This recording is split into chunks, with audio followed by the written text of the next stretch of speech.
So I'm your SQL DBA trainer. So let's briefly have a look on SQL Server. Why the SQL Server is different than other database technology. Why we have in the market, we have a huge opportunities on a SQL Server compared to any other RDBMS technology. For any database technology, the base is RDBMS, Relational Database Management System. For Oracle, SQL, and MySQL and DB2, for all these technologies, RDBMS, Relational Database Management System, is base.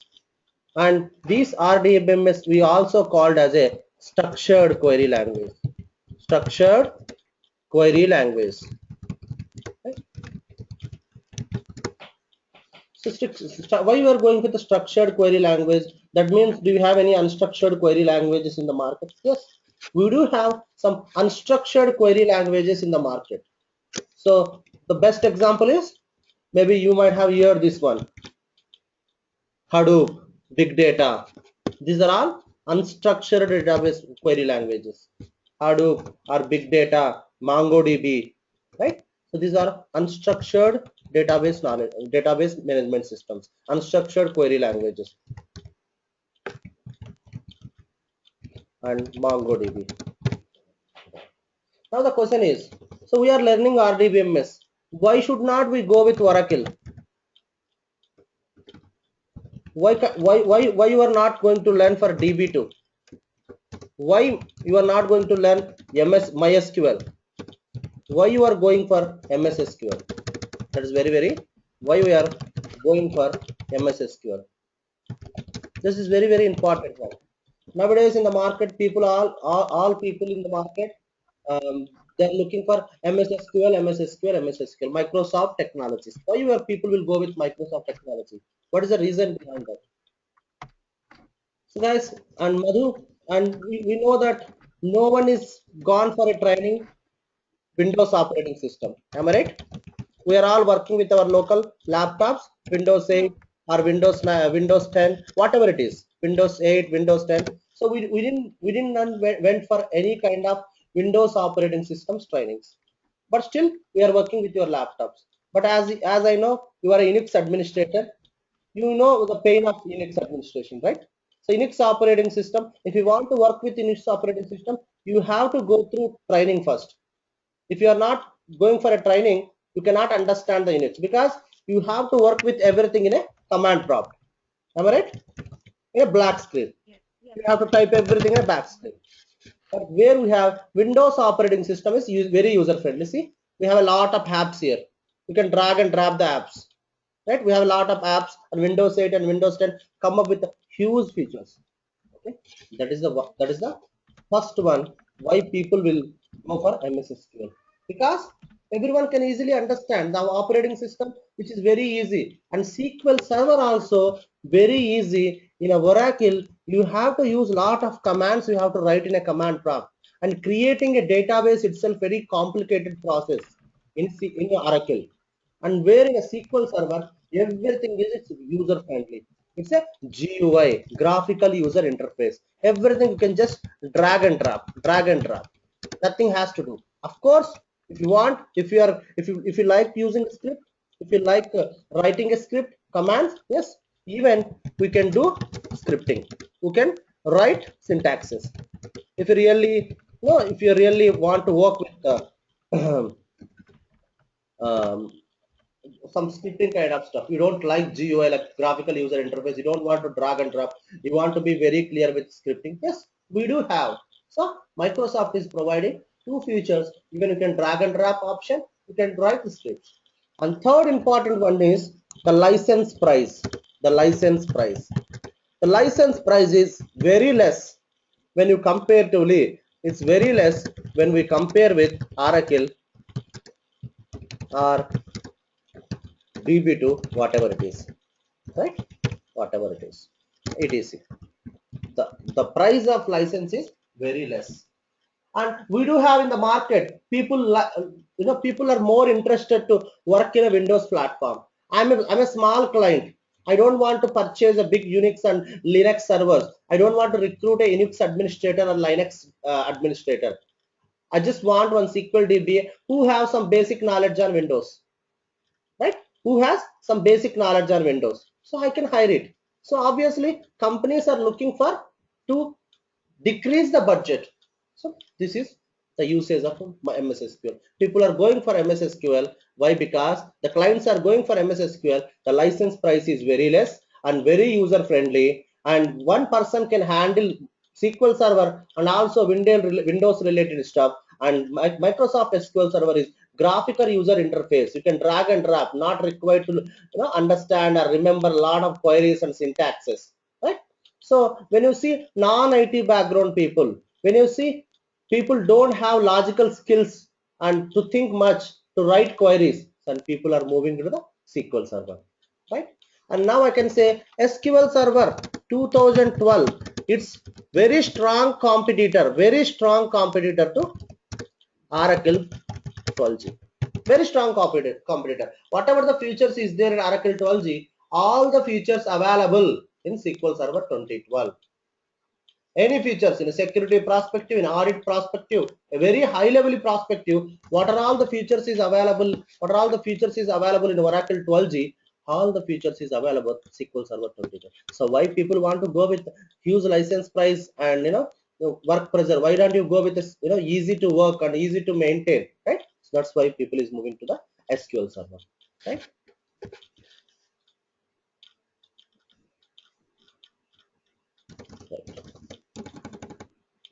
Now the question is, So I have a small doubt. yeah. In Oracle 12G, they say it's based on cloud technology. So so SQL Server 2012 also has the same cloud-based technology. Yes, very good question. Yes, we have a SQL Azure. We call it as a SQL Azure. Okay. So let Okay. me show you the SQL Azure storage. So when you go to the connect, this is the SQL Server Management Studio. See, Azure storage. This is a SQL Server Azure and cloud platform. And this Azure is the Microsoft cloud. Okay. Okay. And SQL Server, we have one more best feature in a SQL Server is, in a Oracle, you want to go with MSBA. That means ETL process. Assume you want to go with some ETL process. You have to purchase separate tools like, you have to purchase separate tools like Informatica. And for reporting, you require a Cognos like this. But in our SQL Server, we have a separate suite called as a MSBA. The SQL Server, we have a separate suite called as a MSBA, which use ETL, which use reporting, which use analysis. That's the reason people is going. So why don't I don't why I want to go with separate Oracle, and why I have to go with purchase again a Cognos or any kind of other ETL tools or reporting tools?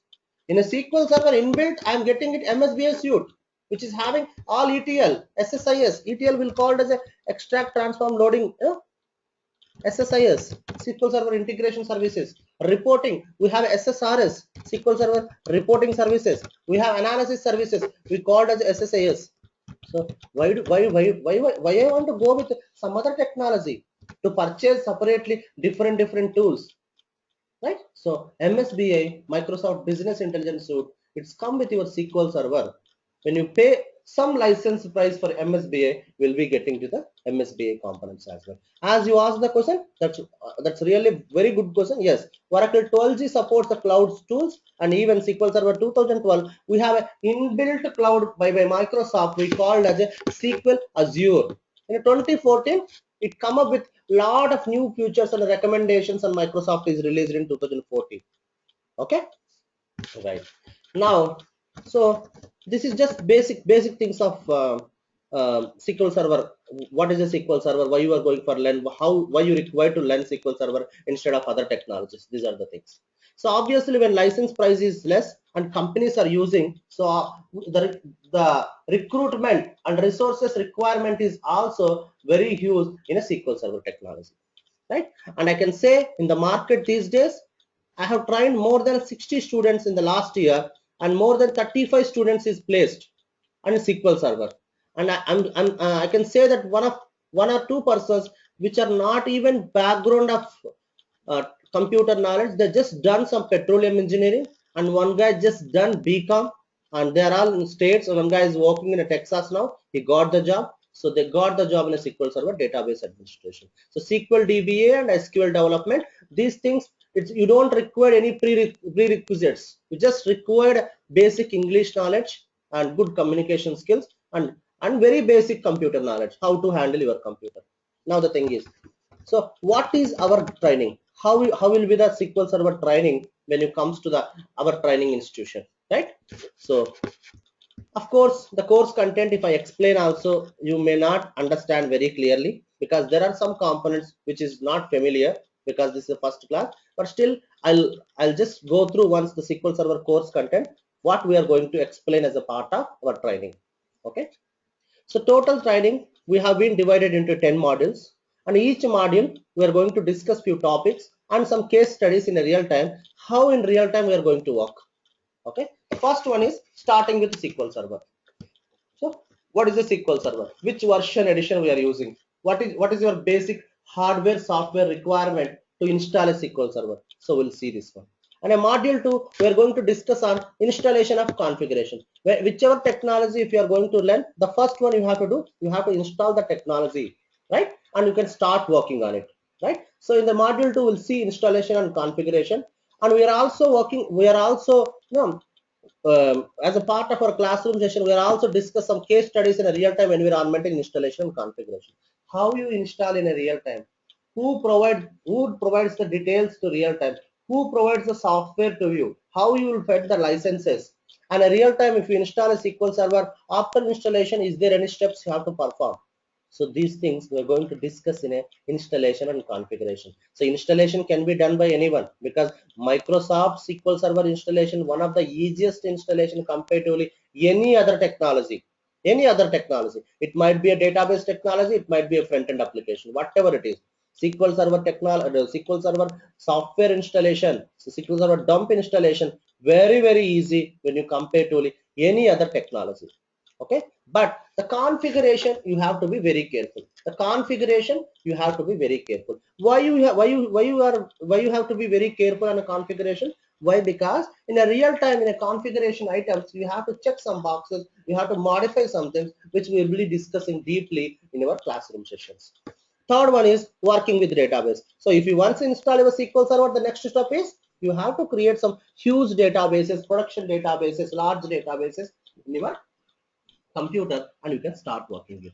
And fourth one is implementing the security. Security is very important. Whichever technology it is, it's a Oracle, anything, you have to provide right user, right access. We have to provide. So we have to provide access. We have to provide some proper access to the users to work with the databases, work with the tables, to work on your server or instance, whatever it is, right? So security, it's a very important topic in any database technology. Here in a SQL Server also, this is very important topic.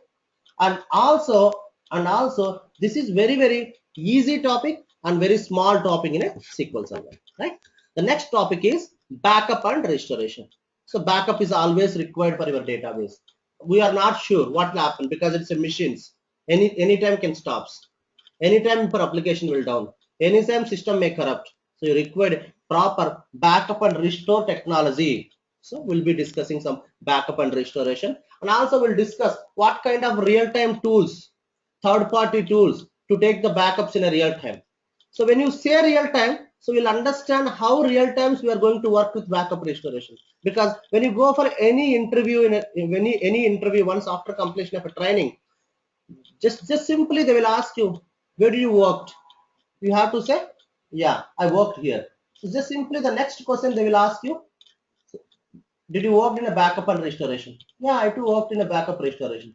The next question is, what kind of backup tools you are using it? Do you have any net backup tools? Or you are performing only backups on your disks or drives? So this is the important question. But when you are working in a company, at least a middle level company, you have to say some backup tool. If you are not saying any backup tool, if you are saying any backup tool, just simply understand that you may not real-time professional, right? So they will get a doubt because we are when in a US job market. Once you finish your training, people will go with 3+, 4+ experience as a consultants. So you have to understand the technology very deeper, right?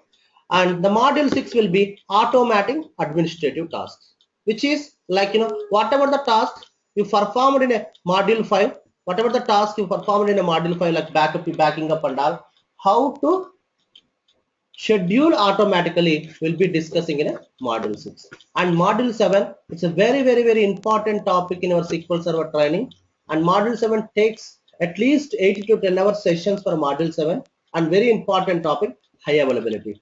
The high availability is nothing but in Oracle, like data guard.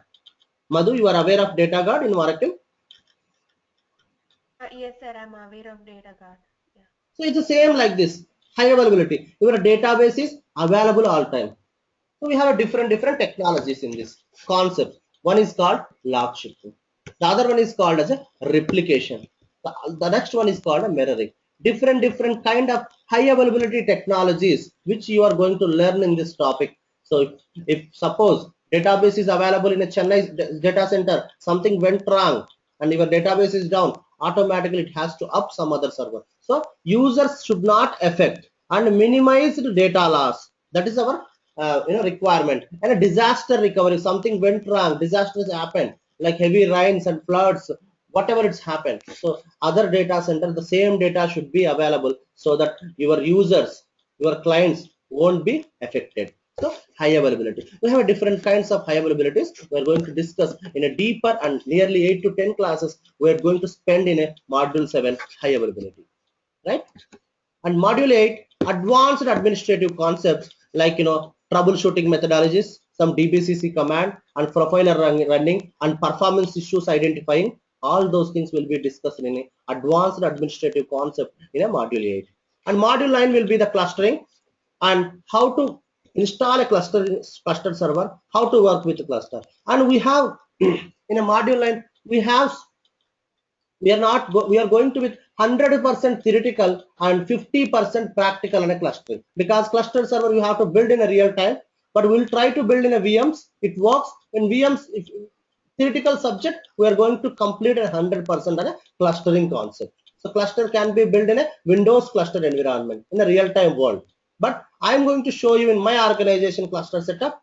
I'm going to explain you clearly on the theoretical subject and what exactly required for a clustering, and how really what kind of interviews will ask you the questions on a clustering we're going to discuss. The last topic is the advanced features which has been introduced in a SQL Server 2014. So what is the new concepts, new things has been introduced in a SQL Server 2014 we'll be discussing in a module 10.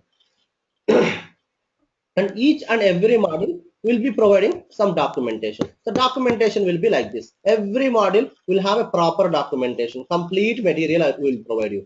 Complete material. So this is one particular module. So one particular module. So module 1, module 2. So I'll be providing a complete material for this module 1 and module 2. So once the module 1, module 2 is finished, for each and every module, we are going to give some interview questions as well. What kind of questions people will ask you in this module? So these are some basic questions people will ask you in interviews. So we'll be sharing those interview oriented questions as well. So it's very easy to crack the interview immediately after finishing the training. The only thing is, Madhu, you have to concentrate as a part of training. You have to understand the concept. We are here to help you in all together. You just install a SQL Server, whatever the concepts we are discussing, you just practice it in your environment, in your laptop regularly. So these are the interview oriented questions. So each topic, without missing a single question, we have covered all interview questions. Right? Okay, sir. And also we'll be providing, after finishing of a training, we'll be providing some script which is required for our day-to-day activities. Regularly, DBA face small kind of issues. For that, we require some regular scripts. People will say, I'm unable to connect the SQL Server. What we have to check, where we have to check. These are the very small things. So those for that, we are going to share you some script which is really helps you once you get the job, can start working, and you should be independent. You can work. Now you should not be dependent on any of team member or a lead or manager in a real-time environment, because we provide some script which is really helps you once you get the job, right? So any That queries, makes sense. doubts, Madhu? No, sir, I don't have any doubts, and I'm good to go with this session. Uh, yeah, I will register with the session. I will register and I will continue. The only thing is, yesterday, I think Mr. Srinivas, he called me and he informed me that one batch has already been started Okay. and three classes is already done. So when you will